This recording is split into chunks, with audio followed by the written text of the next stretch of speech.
Hello everyone, ఎలా ఉన్నారు అందరూ? ఈరోజు జాయింట్ ఫ్రై పీస్ బిర్యానీ ఎలా వేసుకోవాలో చూద్దామండి. చాలా ఈజీగా ఇప్పుడిప్పుడే వంట నేర్చుకునే వాళ్ళు కూడా ఎంతో టేస్టీగా సింపుల్గా చేసే ప్రాసెస్లో అయితే నేను ఈ బిర్యానీ అనేది మీకు చెప్తానండి. వీడియో మొత్తం స్కిప్ చేయకుండా చూడండి.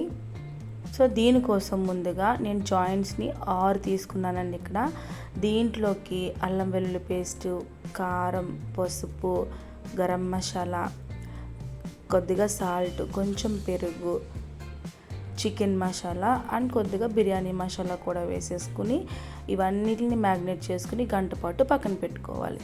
గంట తర్వాత ప్యాన్లో ఆయిల్ వేసుకుని వీడియోలో చూపించిన విధంగా మొత్తం అన్నీ ఈవెన్గా వేసుకుని మూత పెట్టేసి ఫ్రై చేసుకోవాలి. ఒకవైపు ఫ్రై అయిన తర్వాత రెండో వైపు కూడా ఫ్రై చేసుకోవాలండి. చూడండి ఒక సైడ్ ఎలా కుక్ అయినాయో. దీన్ని చిన్న పొయ్యి మీద పెట్టుకుని మూత పెట్టేసి ఇది అలా కుక్ అవుతూ ఉండనివ్వాలండి. ఇప్పుడు మనం బిర్యానీ ప్రిపేర్ చేసుకోవచ్చు. కడాయి పెట్టుకుని ఆయిల్ వేసుకుని బిర్యానీ సరుకులు వేసుకుని వీటిని ఫ్రై చేసుకోవాలి. ఇవి ఇలా ఫ్రై అయిన తర్వాత దీంట్లోకి కొద్దిగా అల్లం వెల్లుల్లి పేస్ట్ వేసుకుని అల్లం వెల్లుల్లి పేస్ట్ పచ్చి వాసన పోయే వరకు ఫ్రై చేసుకోవాలి.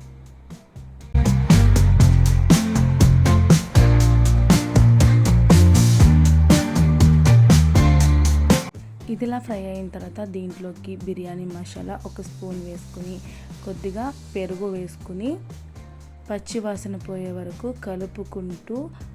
బాగా కలుపుకుంటూ ఫ్రై చేసుకోవాలండి.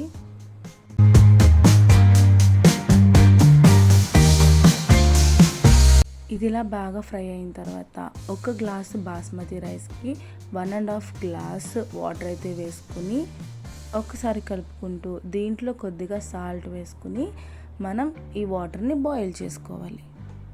ఇప్పుడు మనం ఒకసారి పక్కన పెట్టుకున్న చికెన్ అయితే చూసుకుందాము. సో ఈ విధంగా ఫ్రై చేసుకుని గ్యాస్ ఆఫ్ చేసేసి పక్కన పెట్టుకోవాలి.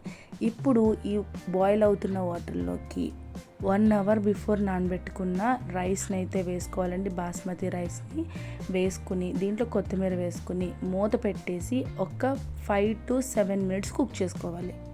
లో టు మీడియం ఫ్లేమ్లో అడ్జస్ట్ చేసుకుంటూ వీడియోలో చూపించిన విధంగా ఈ విధంగా వచ్చే వరకు కూడా కుక్ చేసుకోవాలండి. ఇలా ఒక 60% అయితే కుక్ చేసుకోవాలండి.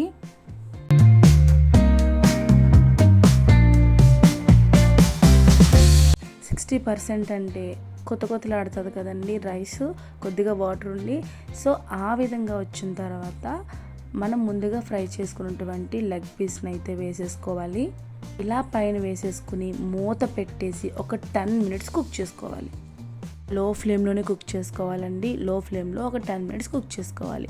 10 మినిట్స్ తర్వాత చూడండి వీడియోలో చూపించిన విధంగా కింద నుంచి రైస్ తీసుకుని ఈ విధంగా అయితే కలుపుకోవాలన్నమాట. ఇలా రైస్లో కొద్దిగా వాటర్ ఉన్నప్పుడు చికెన్ పీసెస్ వేసుకుంటే కనుక రైస్కి చికెన్ ఫ్లేవర్ అనేది చాలా బాగా పడుతుందండి. సో ఇప్పుడు దీని మీద కొద్దిగా కొత్తిమీర చిల్లేసుకుని ఒక 10 నిమిషాలు అలా రెస్ట్ ఇచ్చేసి మనం సర్వ్ చేసేసుకుంటే టేస్టీగా chicken leg fry piece biryani అనేది రెడీ అయిపోయినట్టేనండి. చాలా స్మూత్గా, చాలా టేస్టీగా కూడా ఉంటుంది. మీరు కూడా ట్రై చేసి నాకు ఎలా వచ్చిందో నాకు కామెంట్ చేయండి. ఈ వీడియో కనుక మీకు నచ్చినట్లయితే లైక్ చేయండి, షేర్ చేయండి, సబ్స్క్రైబ్ చేసుకోండి. Thank you for watching.